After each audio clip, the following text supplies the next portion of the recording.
ନରେନ୍ଦ୍ର ମୋଦିଙ୍କ ଜନ୍ମ କେତେ ମସିହାରେ ହୋଇଥିଲା? ଉତ୍ତର 1950 ମସିହାରେ ହୋଇଥିଲା। ନରେନ୍ଦ୍ର ମୋଦିଙ୍କ ପୁରା ନାମ କ'ଣ? ଉତ୍ତର ନରେନ୍ଦ୍ର ଦାମୋଦର ଦାସ ମୋଦି।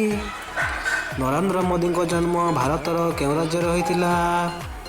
ଉତ୍ତର ଗୁଜରାଟରେ ହୋଇଥିଲା। ନରେନ୍ଦ୍ର ମୋଦିଙ୍କ ମାତାଙ୍କ ନାମ କ'ଣ?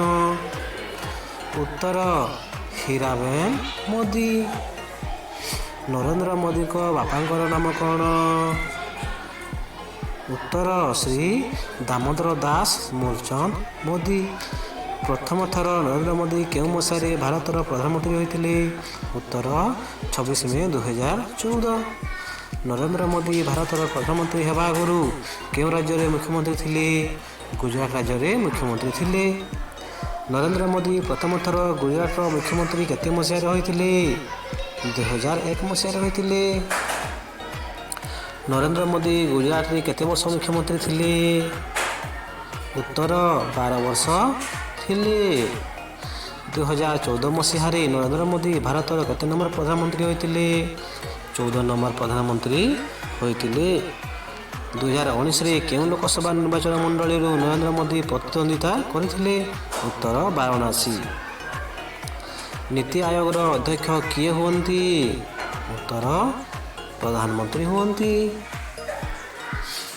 ଇଣ୍ଡିଆ ସିଙ୍ଗାପୁର ଷ୍ଟୋରି କାହା ଦ୍ୱାରା ଲେଖା ହୋଇଥିଲା? ଉତ୍ତର ନରେନ୍ଦ୍ର ମୋଦିଙ୍କ ଦ୍ୱାରା ଲେଖା ହୋଇଥିଲା। ନୀତି ଆୟୋଗର ଗଠନ ପ୍ରଧାନମନ୍ତ୍ରୀ ନରେନ୍ଦ୍ର ମୋଦିଙ୍କ ଦ୍ୱାରା କେଉଁ ବର୍ଷ କରାଯାଇଥିଲା? 1 ଜାନୁଆରୀ 2015ରେ।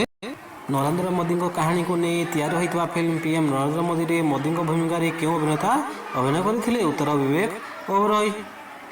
ପ୍ରଧାନମନ୍ତ୍ରୀ ନରେନ୍ଦ୍ର ମୋଦିଜୀ କେଉଁ ଦେଶରୁ ତାଙ୍କର ପ୍ରଥମ ବିଦେଶ ଯାତ୍ରା ଆରମ୍ଭ କରିଥିଲେ? ଉତ୍ତର ଭୁଟାନରୁ ଆରମ୍ଭ କରିଥିଲେ। ବର୍ତ୍ତମାନ ପର୍ଯ୍ୟନ୍ତ ସର୍ବକନିଷ୍ଠ ଲୋକସଭା ସାଂସଦ କିଏ ହୋଇଛନ୍ତି? ଉତ୍ତର ଚନ୍ଦ୍ରନୀ ମୁର୍ମୁ।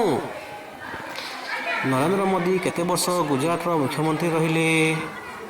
ଉତ୍ତର 12 ବର୍ଷ ରହିଲେ।